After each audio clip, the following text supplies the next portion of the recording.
Hello, my lovelies. Welcome back to your weekly-ish intuitive guidance for the collective. And today I'm accidentally matching with my ear cuff to this wall hanging tassel thing that I also made. Wasn't intentional, but I'm kind of really tickled that it's happening. So let's dive right in. Okay, so let's take a little moment together. You're welcome to close your eyes and just settle in, and let me see what kind of message is here for us today. And I'm gonna ring one of my bells to just set the mood, cleanse the space, and open up the sacred container. This is an extra fabulous one. It's a custom one. very flamenco dress. Okay.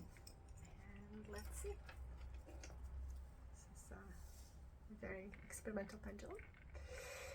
And let's see what comes through for us. Okay, so the word I'm hearing is boldness and wild. Bold and wild. So we're having some bold colors happening right now. As I said, this is a very experimental pendulum. I just really wanted to make something extra, and it was fun. I don't know if it's something I can make for others specifically. It has some elements that are still in the works. But yeah, so wild and bold. So wild and bold can mean different things to different people, and we'll talk about that. So it doesn't have to look like something wild and bold on TV or whatever media you consume. And it just needs to look and feel like something wild and bold to you. And experimenting is part of it, but also it's excitement. So you're looking for your excitement, you're looking for something that feels just a little bit outside your comfort zone, but in an exciting way. So you're not seeking fearful emotions. You're not seeking adrenaline rush unless that's your idea of wild and bold. It's not mine. You're looking for something that feels just a little bit edgy, but it's exciting in that way. It's just a little bit more than you would normally choose. So perhaps the outfit you're choosing is a little bit bolder than you normally would wear. Perhaps the space you're setting up, you're making an experimental decision. Perhaps you're going to be bolder in the way you speak to somebody. Perhaps you're going to speak your truth more directly. Perhaps you're going to experiment with something creatively that you haven't done before. And every creative person has a moment where they fall into a little bit of a rut, and maybe they make things that felt bold and wild to them before, but now they're used to making them, right? So it becomes this sense of routine, and it can be really wonderful sometimes because it can be meditative, right? We don't want to creatively challenge ourselves every day, every minute, because sometimes we need to just make the work and deliver the work. But at the same time, you want to feel like you don't become formulaic. And it's especially ironic when maybe you have invented the formula and now you feel like you're repeating it. So like even when I was talking about my pendulum and I was saying that this is an experimental one, it has elements that I wouldn't necessarily produce for other people, but making that felt fun for me because I felt like I made my own rules of what magical ritual tools should be like. And then I kind of fell into a rut of feeling that, well, that's the only way I can make one, right? They have to comply with these codes that I myself have created. So kind of look for that in your life. See, is there an area where you may perhaps actually created your own rules and regulations, and maybe they really worked for you, and maybe that was great, but now you feel confined by them. Perhaps if you have any kind of outward professional appearance, be that online or just in person, perhaps you decided, this is how I speak, this is how I dress, this is how I create, this is what I represent. And then now you might be ironically in a little trap of, wait, that feels too stifling to me, too suffocating. And that's not to leave those things behind. They might be wonderful for you, and actually they stabilize perhaps your overall creative flow, or the way you do your daily routines, or your systems, or the way you show up for yourself in more day-to-day life. That's wonderful.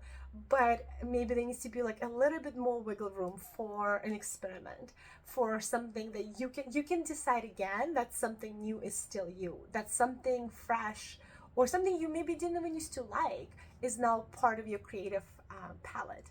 And that can be fun, and that can really open up you up to new horizons. And it doesn't mean that suddenly you need to um, switch your artistic medium, for example, or start dressing completely differently, or start start speaking completely in a completely new way when maybe you're soft-spoken and kind of harmonizing person. And it doesn't mean you need to suddenly become um, very like bold in your speech in a way that feels edgy to you, but you can experiment with that. And maybe there's a situation where you need to be more expressive.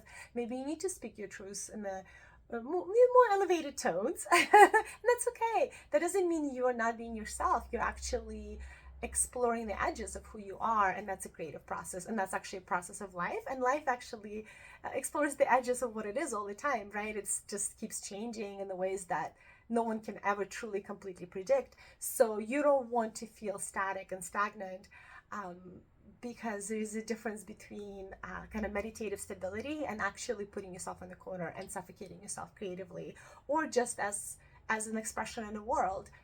Don't pre-decide that you are just this kind of person if it no longer feels like enough to you.